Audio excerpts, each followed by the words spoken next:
Hi everyone, today we will be discussing about anti-tubercular antibiotics. So under these anti-tubercular antibiotics, the first antibiotic that we are going to study is rifampicin.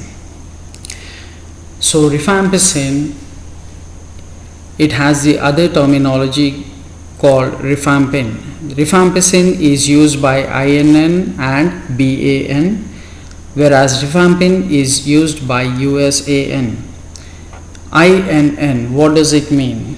It stands for International Non-Proprietary Name, and BAN stands for British Approved Name, and USAN, it stands for United States Approved Name. So rifampin is the terminology used by USAN, and rifampicin is used by INN and BAN. Coming to the structure of anti-tubercular antibiotics, that is the first drug rifampicin. As you can see that the structure looks quite complex, but we'll make it quite simpler. So here the core skeleton, as you can see, it consists of a naphthalene ring, the bicyclic naphthalene ring, and this naphthalene ring is fused to the furanone ring. You know that naphthalene is two benzene rings fused together. The two benzene rings fused together, you can call it as naphthalene, and this naphthalene moiety is fused to the furan ring. The furan ring, as you have studied, it is a 5-membered ring. As you can see, this is, if you start from oxygen 1, 2, don't go with the numbering which has been given in this structure. The numbering is suitable for the complete structure. So if we are just looking at the numbering for this furan moiety, if we start with oxygen 1, 2, 3, 4, 5, so this is a 5-membered ring containing oxygen atom, so it is called as furan, and this furan ring has a ketone moiety, so the abbreviation for ketone is one, so this can be called as furanone. This furanone moiety is linked to naphthalene, so you can call it as naphthofuranone or naphthalene furanone. So this is the core structure for the rifampicin. And coming to the other structure or the skeleton which is linked to the core structure is a 17-membered skeleton ring. It starts with oxygen atom and it terminates with amine. As you can see that this is amide moiety, NH C double bond O. You can call it as amide. Just for your understanding, I say that it starts with an oxygen atom and it ends with an amine. So if you check the skeleton, it starts from, if you start from oxygen 1, 2, 3, 4, 5, 6, 7, 8, 9, 10, 11, 12, 13, 14, 15, 16, 17. So 17-membered skeleton ring is flanking on either side of the naphthofuranone ring. As I said, don't go with the numbering. The numbering is suitable only for the complete drug structure. But for your understanding, I start with oxygen. We go with the numbering 1, 2, 3, 4, 5, 6, 7, 8, 9, 10, 11, 12, 13, 14, 15, 16, 17. So it is a 17-membered skeleton ring which is flanking the two sides on the either side of the naphthofuranone ring. As we have said, it contains naphthalene ring fused to a furanone ring. So now, and we have also mentioned that the core structure is flanked by amine at position 2. As you can see, at second position it is linked to an amine, and at 12th position it is linked to an oxygen atom. And this skeleton is made up of 17-membered ring inclusively. And where there are various substitutions like methoxy substitutions, acetoxy substitutions, hydroxy, methyl substitutions, you just have to remember the substituents.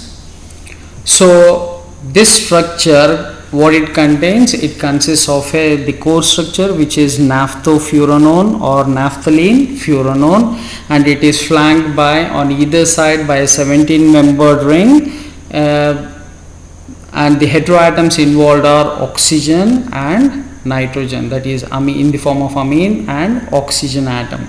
So this is the structure of rifampicin. Try to remember it.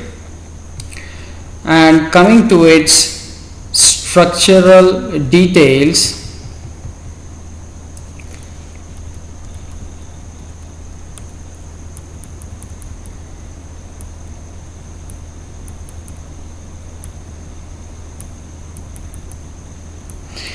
rifampicin is a polyketide. That is, what is a polyketide? A polyketide is nothing but a system which contains carbonyl and methylene groups placed adjacently or alternatively. As you can read, it is alternatively placed carbonyl and methylene groups. And these rifampicin or rifampin, it belongs to the chemical class of compounds called ansamycins. Ansamycins are nothing but these are the antibiotics or the secondary metabolites which are produced by actinomycetes. It is produced by actinomycetes. This was the structural information about rifampicin. Coming to its uses, rifampicin, as we said, it is also known as rifampin, and it is an antibacterial antibiotic. It is used to treat several bacterial infections. Mostly it is used to treat Mycobacterium avium complex, leprosy and Leganese disease. And what is this Leganese disease? It is nothing but a type of pneumonia that is caused by Legionella bacteria. So rifampicin, it is used to treat Mycobacterium avium complex, as we have discussed in the earlier class. What is Mycobacterium avium complex? It is nothing but the bacteria which are very much similar to that of Mycobacterium tuberculosis. They reside in the host, but they do not affect the host. They do not cause any pathogenicity as far as the host immune system is very active. But when the host immune system drops or degrades, then this Mycobacterium avium complex will be showing its pathogenicity. So it is used to treat Mycobacterium avium complex, leprosy and Legionnaire's disease. And what is Legionnaire's disease? It is caused by the bacteria Legionella. And it is almost always used together with other antibiotics. And for the treatment of, or like the prophylactic treatment of Haemophilus influenzae and meningococcal disease, this drug alone can be used. Mostly it is used as a combination therapy, but it can be used alone as a prophylactic. You know what is a prophylactic? A prophylactic drug is a drug which prevents from the occurring of infection. So that is called as prophylaxis or prevention cure.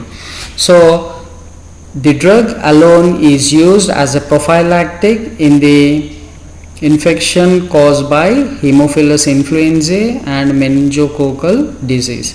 And what are the common side effects associated with it? So we'll look for the common side effects. They include nausea, vomiting, diarrhea and loss of appetite. And the most significant side effect you need to remember, just make a note of it. It often turns the urine, sweat and tears. It often turns the urine, sweat and tears an orange-red color. It gives an orange-red tinge to the urine, sweat and tears.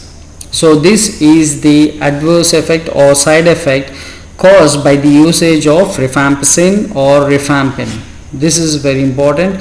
And other side effects like liver problems, as we have seen for most of these antitubercular drugs, and occasionally allergic reactions may occur. And coming to its mechanism of action, Coming to its mechanism of action, rifampicin, it inhibits DNA dependent RNA synthesis. So what is meant by DNA dependent RNA synthesis?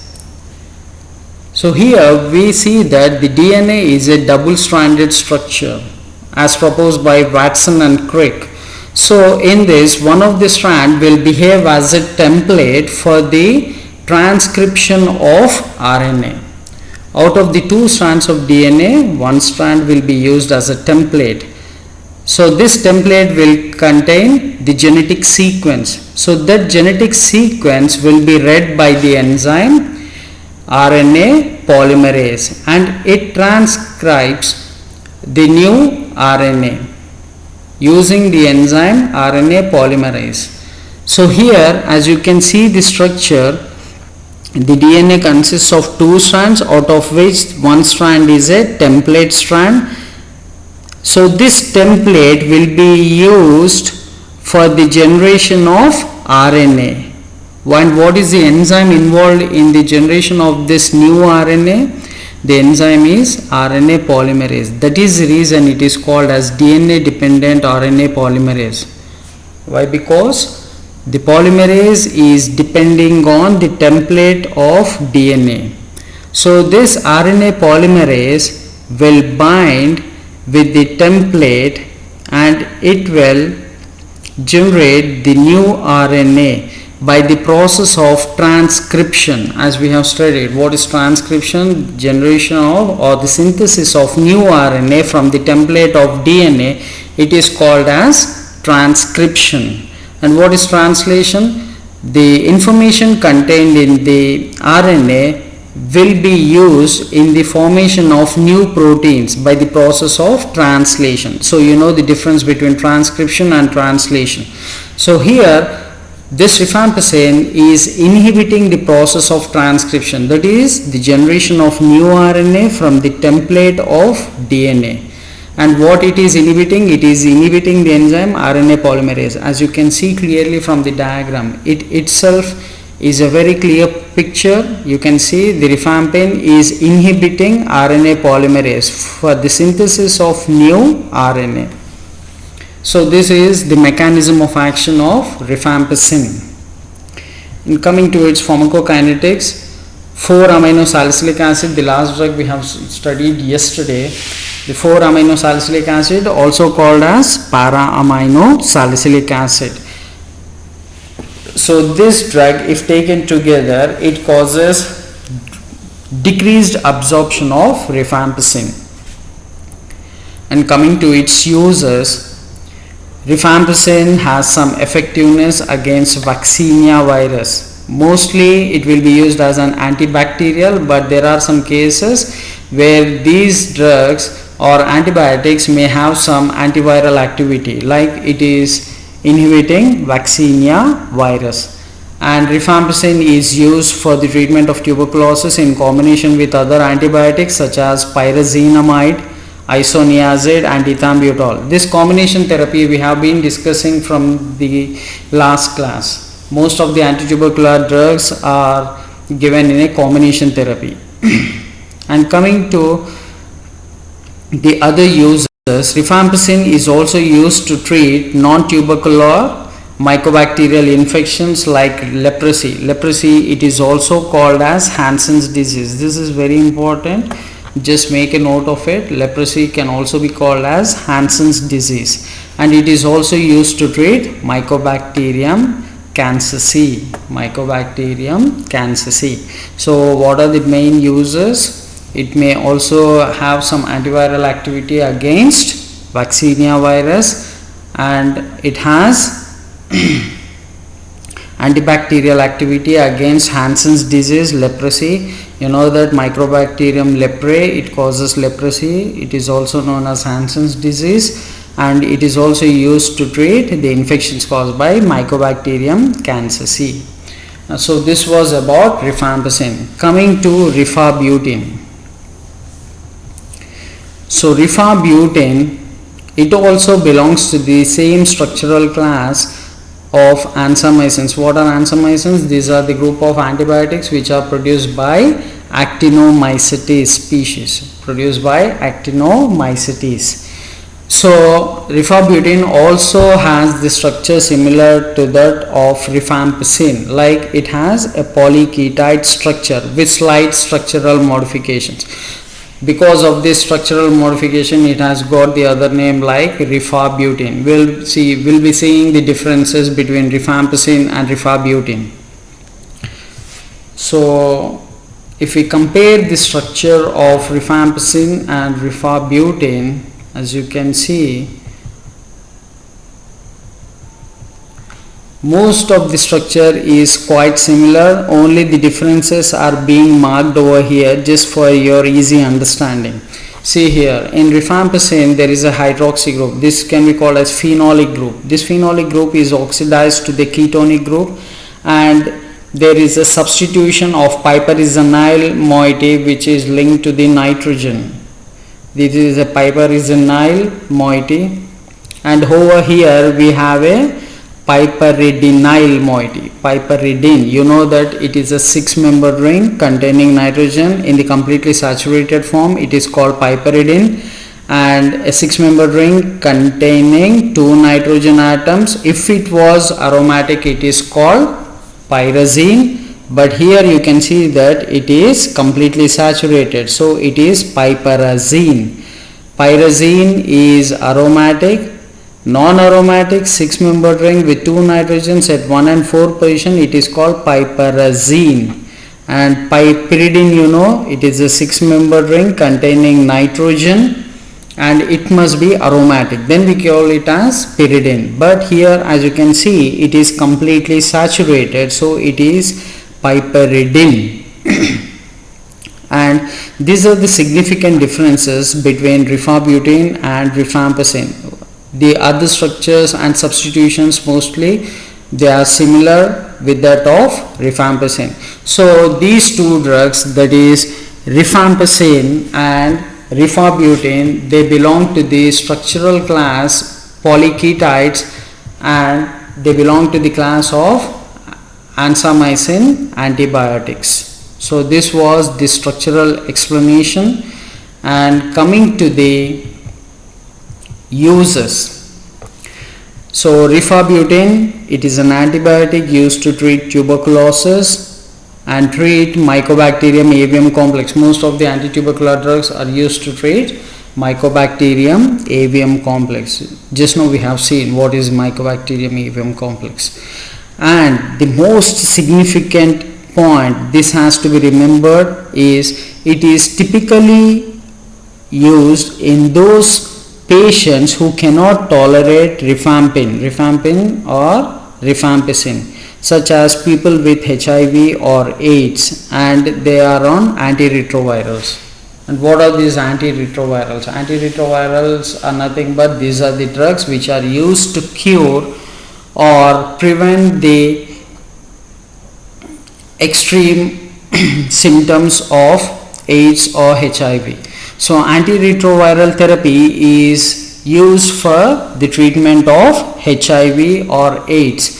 So in these people, the immune system will be very low. In these people, the immune system will be very low. The people who are suffering with HIV or AIDS, they will be having less immunity. So for these people, if we are supposed to treat them for anti-tubercular, if we are supposed to treat tuberculosis, then we have to go for the drug or the antibiotic rifabutin and not rifampin.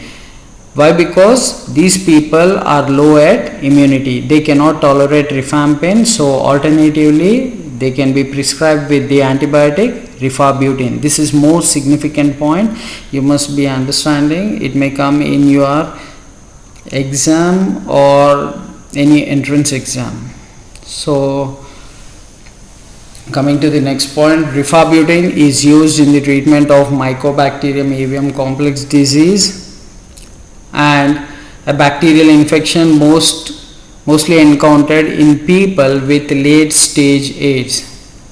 Just now we were discussing about what is the difference between Mycobacterium avium complex and Mycobacterium tuberculosis.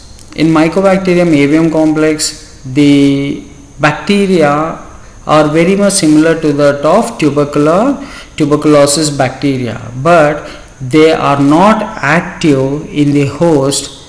Why? Because they will be having good immunity. But as we have said, in the patients who are suffering with HIV or AIDS, they will be having less immunity power. And we said that the Mycobacterium avium complex will get aggravated when the host system or when the host immune system is not active. So here there is increased complex or pathogenicity caused by Mycobacterium avium complex in the people who are suffering with AIDS. So for these people, rifabutin is preferred. This is the most significant point you need to remember. Rifabutin is administered for people like who are suffering with AIDS or HIV and who cannot tolerate rifampicin. So these people must be prescribed with the drug rifabutin. So it is used to treat Mycobacterium avium complex in the people who are suffering with late stage AIDS. And those who are on HAART therapy, HAART, it is not HEART, it is HAART. It is called highly active antiretroviral therapy. Highly active antiretroviral therapy. So this HAART therapy is mostly prescribed for the patients of HIV or AIDS, and it is used for treatment of tuberculosis. Treatment of tuberculosis or treatment of Mycobacterium avium complex in the patients who are suffering with AIDS. This is the most important point to be remembered under rifabutin. And coming to its side effects, the side effects include the general side effects like pain, nausea, rashes, headache, and low blood neutrophil levels. Low blood neutrophil levels. The other side effects which must be remembered are muscle pains like myalgia, muscle pains, myalgia, and uveitis. Uveitis is nothing but it is an inflammation of eye. It is the inflammation of uvea. It is an eye disorder. The adverse effects or the common side effects are muscle pain, myalgia, and uveitis. It is the inflammation of uvea. And the mechanism of action, it is very much similar to that of rifampicin. Rifampicin. So in rifampicin, what was the mechanism of action? The drug or the antibiotic was inhibiting the enzyme called DNA dependent RNA polymerase. What happens if we inhibit the enzyme DNA dependent RNA polymerase?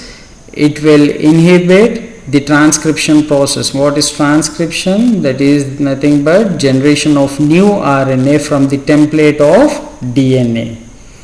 And for this process, the enzyme required is RNA polymerase. So this drug or the antibiotic will be having the same mechanism similar to that of rifampicin, that is inhibition of DNA dependent RNA polymerase. As you can see, once quickly have a glance over here, it will be acting similarly to that of rifampicin, where it will be inhibiting RNA polymerase. It is useful in the transcription process, that is nothing but generation of new RNA from the template of DNA. So this was the mechanism of action. This is the mechanism of action associated with rifabutin. Coming to the next antibiotic, that is cycloserine. Cycloserine. As you can see, the name can be split as cyclo and serine, something like cyclized serine. Okay, so cycloserine, it is an antibiotic used to treat tuberculosis. And why it is called as cycloserine? As you can see, its synthesis we can start with. You don't have to panic, you don't have any synthesis for this cycloserine. Just for your understanding, like how to remember the structure of cycloserine, I have given the information about its synthesis from serine. This is the amino acid serine, COOH, CH, NH2. This is the zwitterionic form, so we need to say it as NH3 plus, and this is COO minus. Otherwise we can, in the neutral state it will be COOH and this will be NH2. So COOH, CH, NH2, CH2, OH. The serine is a hydroxy containing amino acid. So if we start with serine, we go for acetylation. See here, the hydroxy group, that is the primary alcohol group, gets acetylated to get O-acetylserine, and then treat this O-acetylserine with hydroxyurea. You know that the urea, NH2 C double bond O NH2, this part is called urea. So if you remove one of the hydrogen atom and replace with hydroxy group, this can be called as hydroxyurea. So when this O-acetylated serine is treated with hydroxyurea, what do you get? You get a derivative which undergoes an intermediate which undergoes intramolecular cyclization with the liberation of carbon dioxide and ammonia to generate the structure of cycloserine.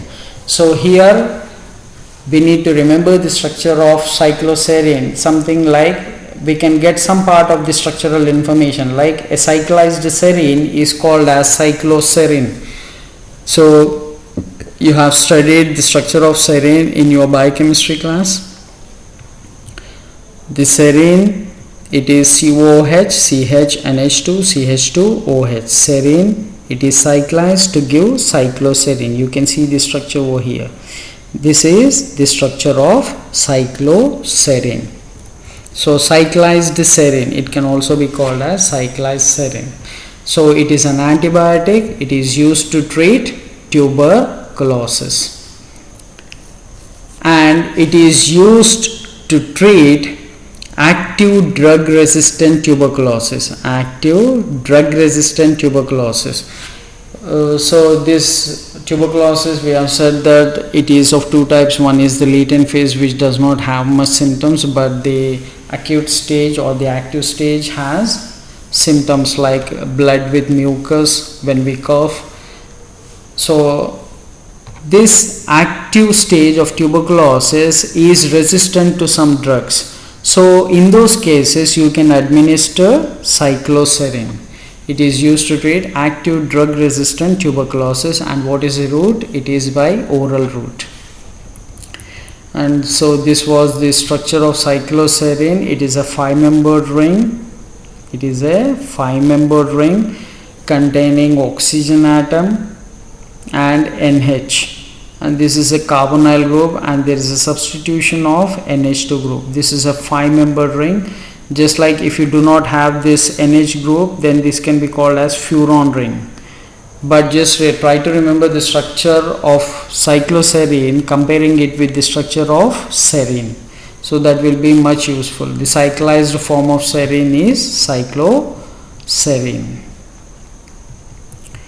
And coming to its side effects, the side effects includes seizures, that is epileptic conditions, sleepiness, unsteadiness and numbness. And you can also see that there are some other side effects associated with it, which are like kidney failure, depression, and epileptic conditions. So these are the major side effects which are having some CNS effects. You can see the side effects are mostly CNS effects, like seizures, sleepiness, it is induced by some CNS effect, as well as unsteadiness and numbness. As you can see, these side effects are more or less relevant to some CNS side effects, and this is kidney failure, which is a nephrotic syndrome, and epileptic conditions. And coming to its mechanism of action, cycloserine works as an antibiotic by inhibiting cell wall biosynthesis in bacteria. Cell wall biosynthesis in bacteria. Yesterday we have seen several drugs which were causing inhibition of cell wall synthesis. Thereby there was increased permeability of cell wall. when permeability of the cell wall is increased, the bacteria cannot survive. That is the reason it acts as bacteriostatic, or it may be bactericidal. So here cycloserine works as an antibiotic by inhibiting cell wall biosynthesis. Now, as a cyclic analog of D-alanine, cycloserine acts against two crucial enzymes important in the cytosolic stage of peptidoglycan synthesis. Now you must be worrying, like I've said, like it is an analog which is very much similar to the form of cyclized serine. Now where does the structure of alanine comes into play? See, as you can see, the alanine, it is a analog of serine with the only substitution of hydroxy group and extra. If you compare the structure of serine with alanine, there you can see the CH3 group of alanine is being hydroxylated to get serine. So these two are analogs. So you can say it as an analog of alanine, or it can be called as an analog of serine.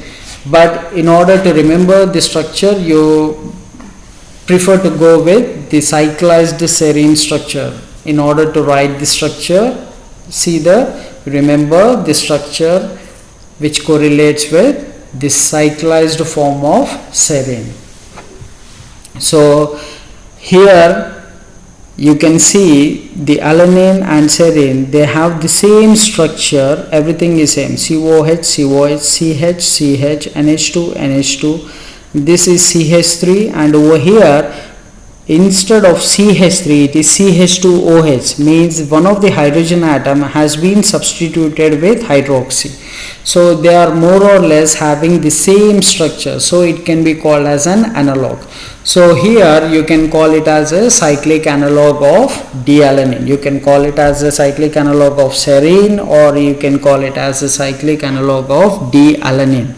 So here what it will be doing is, it will be inhibiting the two crucial enzymes which are important in the synthesis of peptidoglycan. And you know that this peptidoglycan is the most important constituent of cell wall. Peptidoglycan is the most important component of cell wall, peptidoglycan.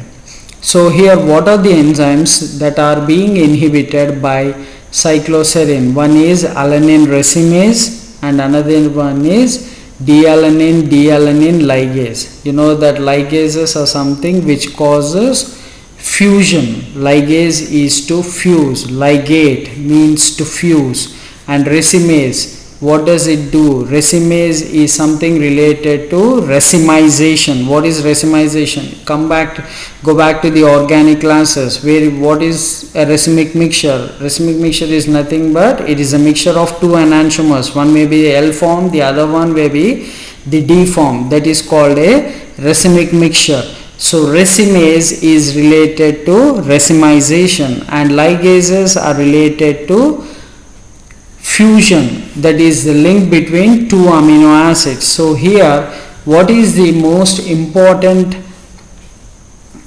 action associated with cycloserine is inhibition of two enzymes. One is alanine racemase and another one is D-alanine ligase.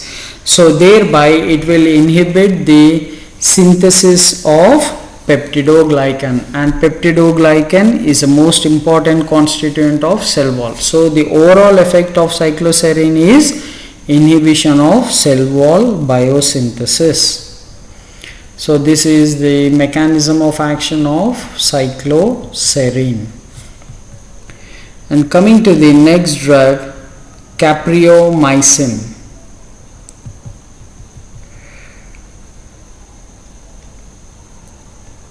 Capreomycin belongs to the aminoglycoside family of antibiotics. It is used in the treatment of tuberculosis. Specifically, it is a second line treatment drug for the drug resistant tuberculosis. Just now we have seen what is an active drug resistant tuberculosis. Here this is the case where the drugs will not be acting on the active form of the bacilli. So we need to go for some other medication which can cause the treatment for this actively growing bacteria. So then we can call it as treatment for active drug resistant tuberculosis. So capreomycin is the second line treatment used for active drug resistant tuberculosis apart from tuberculosis. And what is the class, structural class it belongs to? It belongs to aminoglycoside family of antibiotics. And what is its route of administration? Its route of administration is by IV or intravenous or IM, intramuscular, IV or IM. Coming to the side effects associated with capreomycin are kidney problems, hearing problems, that is otic problems, nephrotic problems and otic problems, poor balance and pain at the injection, at the site of injection. And coming to the other side effects, it may include paralysis. This is to be remembered. Paralysis, kidney problems as well as hearing problems. These are some of the side effects associated with the usage of capreomycin. And here comes the most important point. It is not recommended with streptomycin or other medications that may damage the auditory vestibular nerve. Auditory vestibular nerve, it is related to the auditory functions, that is the hearing functions. So here, why? Because the streptomycin itself has some ototoxicity, that is it causes hearing damage. So if you are using a capreomycin along with streptomycin, there will be a synergistic effect, and the synergistic effect will be executed in the form of aggravated side effect. So there may be an auditory vestibular nerve damage, whereby it causes ear damage. So capreomycin should not be administered along with streptomycin for the treatment of tuberculosis. Why? Because both the drugs have ototoxicity, and because of this ototoxicity there may be a complete hearing loss. So this was about capreomycin. Coming to the next drug is streptomycin. Streptomycin, as we have said, it belongs to the aminoglycoside group of antibiotics, and it is produced by Actinomycetes species, soil actinomycetes, that is Streptomyces griseus. The genus is Streptomyces and species is griseus. So streptomycin belongs to the class of aminoglycoside antibiotics, and it is obtained by soil actinomycetes, that is Streptomyces griseus. Coming to its structural information, can clearly see that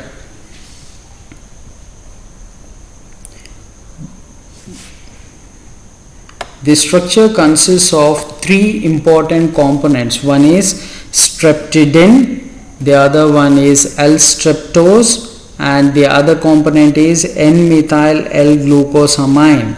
And why is the streptomycin categorized as an aminoglycoside antibiotic?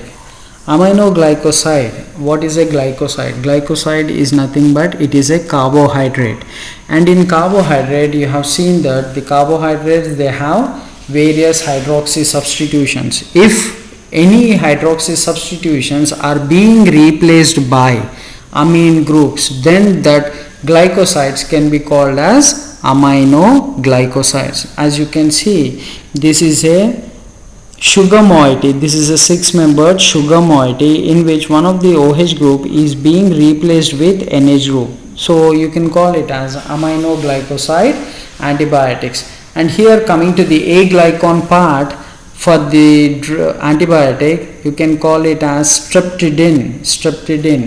It is a derivative of inositol. What is inositol?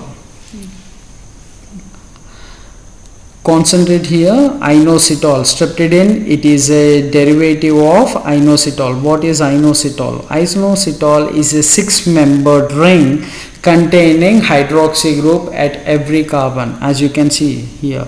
This is a chair conformation of a cyclohexane ring. As you can clearly see that it is a chair conformation of cyclohexane ring, and every carbon atom has a hydroxy group associated with it. So this is called as inositol.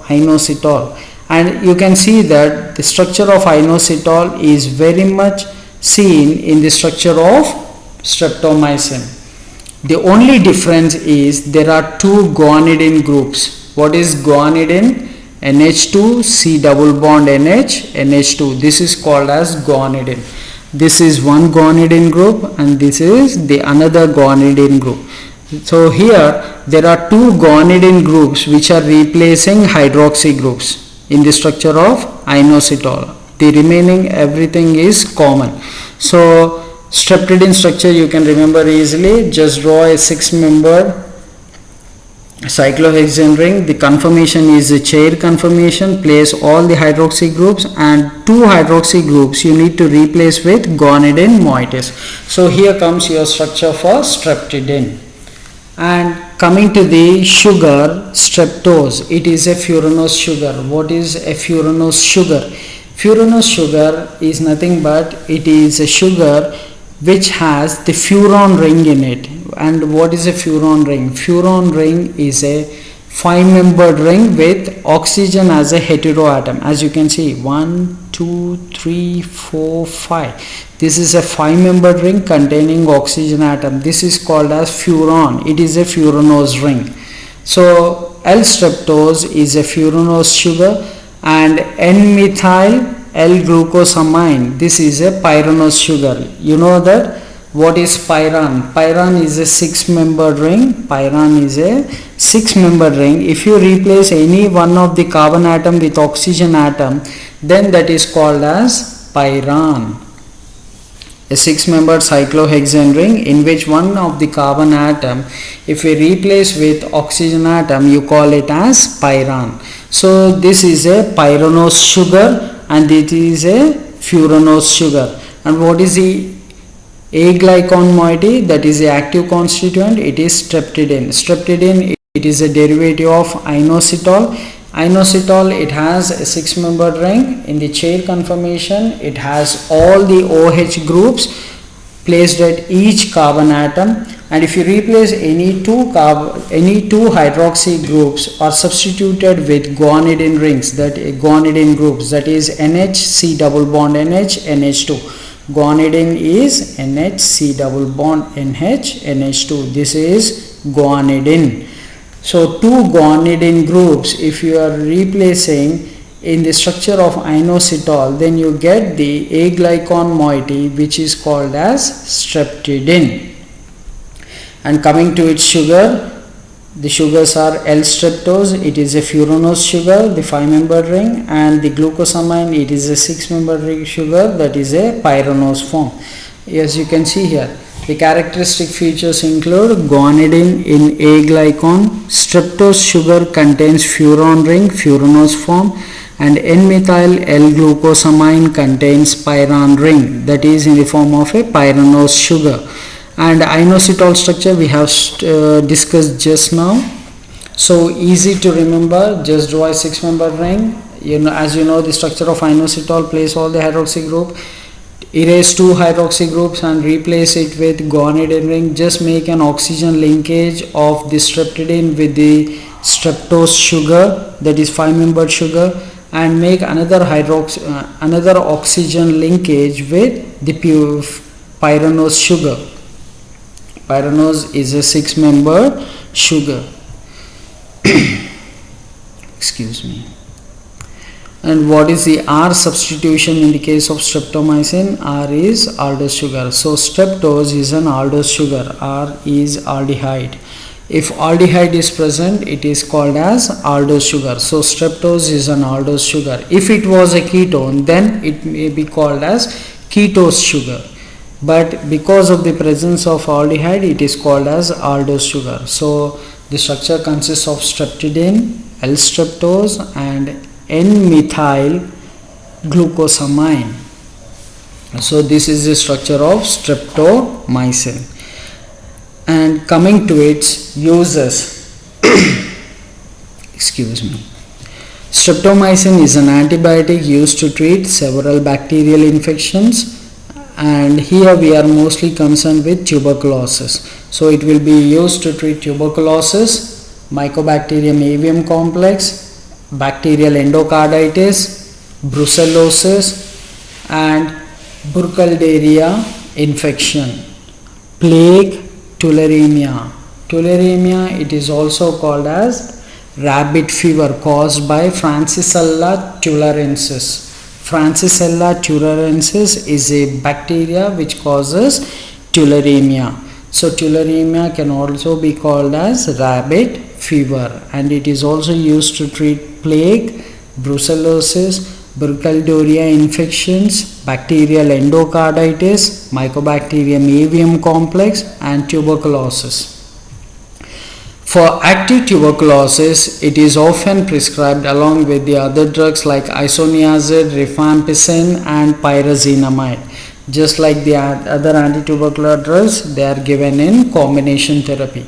It is given the mode of or the route of administration is injection, IV or IM, that is intravenous or intramuscular. This is the most important point you need to remember regarding this class of aminoglycoside antibiotics, especially streptomycin. What is it? The side effects of streptomycin, that is kidney toxicity or nephrotoxicity and ear toxicity or ototoxicity. These are very important as side effects pertaining to streptomycin. What are they? Nephrotoxicity and ear toxicity, that is ototoxicity, that is ear toxicity, excuse me, and kidney toxicity. Kidney toxicity is nephrotoxicity, and other symptoms which are associated with this ear toxicity is tinnitus. What is meant by tinnitus? Tinnitus is nothing but the sensation of ringing in the ears. That is called as tinnitus. And what is vertigo? Vertigo is nothing but the spinning, a sensation of spinning of the head. A sensation of spinning of the head. This can be called as vertigo. Tinnitus is ringing in the ear, vertigo, spinning of the head, vomiting, numbness of the face, fever and rash. These are the common side effects associated with the usage of streptomycin. The most important side effects are kidney toxicity or nephrotoxicity and ear toxicity or ototoxicity. And coming to its mechanism of action, as you can see, the aminoglycoside antibiotics bind to the 30S ribosomal unit. Just have a glance at this diagram. You can see that this is mRNA. It is shown from 3'N to 5'N, and this is the mRNA, which will be carrying the genetic information in the form of a codon, like which codon should be used for the generation of new amino acid. So here the mRNA will be containing the genetic information as to which amino acid has to be added to the growing polypeptide chain. So this mRNA will dictate like which tRNA should come and bind to this mRNA so that the proper amino acid will be added to the growing polypeptide chain. So here what the aminoglycoside antibiotics will be doing, they will be binding to the 30S ribosomal subunit. So when it binds, it causes the distortion in the shape of the 30S ribosomal subunit. As you can see, there is a distortion in the shape of the 30S part of the ribosomal subunit. So that what it leads to? It leads to improper proofreading or misreading. It leads to misreading of genetic information which is present on the mRNA, so that when the tRNA comes and interacts with its anticodon site, anticodon has to interact with codon. Codon is present on mRNA and anticodon site is present on tRNA. The proper anticodon should link with the proper codon which is dictated by the mRNA. Then only the proper amino acid will be fused to the growing nascent polypeptide chain. So here, what is the use of using aminoglycoside antibiotics? These aminoglycoside antibiotics, they come and bind to the 30S ribosomal subunit. They cause a distortion in the shape of the 30S ribosomal subunit. So when it causes distortion in the shape of 30S ribosomal subunit, it leads to the misreading of the genetic information which is present on mRNA.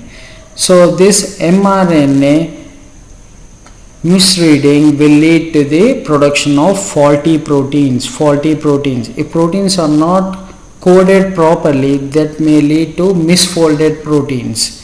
So here it shows its activity by binding to 30S ribosomal subunit and which causes misreading of genetic information which is present on mRNA, so that the proper amino acid will not be added to the growing polypeptide chain. So overall, what it is inhibiting? It is inhibiting the process of translation. It causes misreading of mRNA, the genetic information on mRNA, as well as the inhibition of the process of protein translation. So this is the mechanism of action of aminoglycoside antibiotics. Quickly have a glance at it. The aminoglycoside antibiotics, they come and bind to the 30S ribosomal subunit. When they bind to the 30S ribosomal subunit, they cause a distortion in the shape of the ribosome, so that when it passes through the mRNA genetic information will not be properly read by the tRNA. So that leads to the improper reading of genetic information which is present on the mRNA, so that the actual amino acid which has to be joined to the growing peptide chain will not be carried by tRNA. So this leads to the generation of faulty proteins. So aminoglycosides overall, they inhibit the process of protein translation, that is synthesis of new proteins from mRNA, the process called as translation. What is translation? Translation is nothing but the genetic information which is present in the form of mRNA has to be decoded by tRNA to generate new protein. So this process is called as translation. mRNA with the help of tRNA, protein should be generated. So this is the process of translation. So if the mRNA genetic information is not read properly, that leads to misreading of genetic information. So the growing polypeptide chain will not be coded properly. That leads to the generation of faulty proteins. So this is the mechanism of action associated with aminoglycoside antibiotics. So this finishes off with the anti-tubercular antibiotics.